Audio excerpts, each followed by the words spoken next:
Welcome FW विनय sir mentor और मैं हूं आपका टीचर एंड दोस्त विनय। और आज हम डिस्कस करने वाले हैं एक अंतरराष्ट्रीय संगठन के बारे में जिसे हम यूनेस्को के नाम से जानते हैं। तो चलिए शुरू करते हैं। युद्ध से होने वाली तबाही को रोकने के लिए एक संगठन का निर्माण करना जरूरी था जिससे दुनिया में अमन और शांति को बनाए रखा जा सके।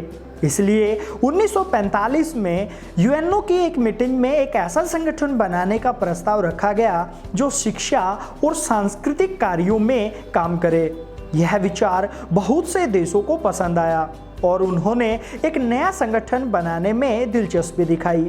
हाँ दोस्तों, आज मैं उसी संगठन के बारे में चर्चा करने वाला हूँ जिसे हम यूनेस्को के नाम से जानते हैं। यूनेस्को की अगर फुल फॉर्म की बात की जाती है तो ये फुल फॉर्म है United Nations Educational Scientific and Cultural Organization. इसी के चलते 1945 में यूनाइटेड नेशंस में एक मीटिंग बुलाई गई जिसमें 44 देशों ने हिस्सा लिया।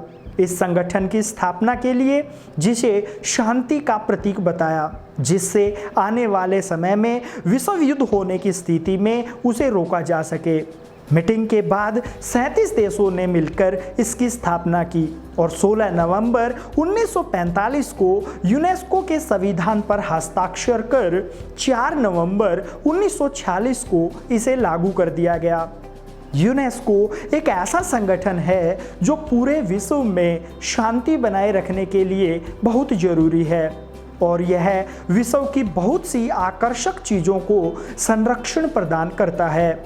इस संगठन में 193 सदस्य देश शामिल हैं, जिसमें 11 सहयोगी सदस्य देश और 2 पर्यवेक्षक सदस्य देश हैं जो इसका पालन करते हैं। भारत यूनेस्को का 1946 में सदस्य देश बना है। यूनेस्को संयुक्त राष्ट्र संघ का एक हिस्सा है जिसका कार्य शिक्षा, संस्कृति, प्राकृतिक तथा सामाजिक विज्ञान के माध्यम से दुनिया में शांति को बनाए रखना है। यह बात 1942 के समय की है जब दुनिया विश्व युद्ध के कारण 2 हिस्सों में बट गई थी। तभी कुछ देशों के शिक्षा मंत्रियों ने यूनाइटेड किंगडम में एक मीटिंग की जिसका नाम रखा conference of allied ministry of education. UNESCO का मुख्यालय फ्रांस की राजधानी पेरिस में है, जबकि पूरी दुनिया में इसके 21 राष्ट्रीय कार्यालय भी हैं। वर्तमान में यूनेस्को के महानिदेशक आंद्रे अजोले हैं, जिन्हें यह पद 13 अक्टूबर 2017 को दिया गया था। इससे पहले इस पद पर इरिना बोकोवा थी।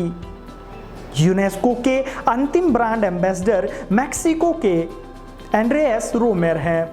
यूनेस्को में भारत के भी 2 ब्रांड एम्बेसडर मदनजीत सिंह 2000 और सनी वर्की सन 2012 में रह चुके हैं।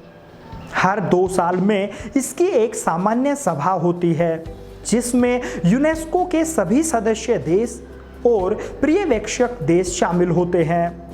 किसी भी विषय पर वोटिंग के लिए सभी देशों के पास कम से कम 1 वोट होता है।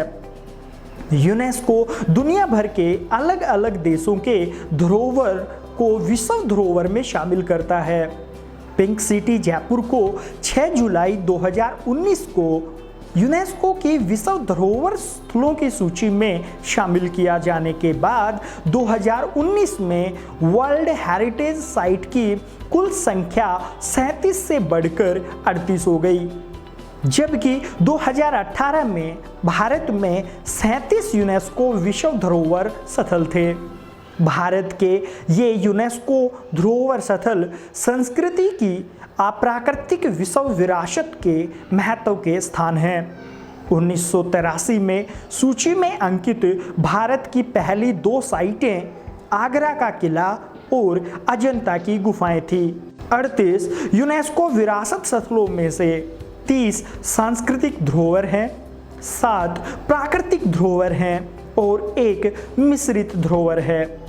यूनेस्को का पहला विश्व धरोहर स्थल इक्वेडोर का गैलापागोस आइलैंड है। यूनेस्को की विश्व धरोहर स्थलों की सूची को देखें तो सबसे ज़्यादा 47 स्थलों के साथ इटली इसमें टॉप पर है।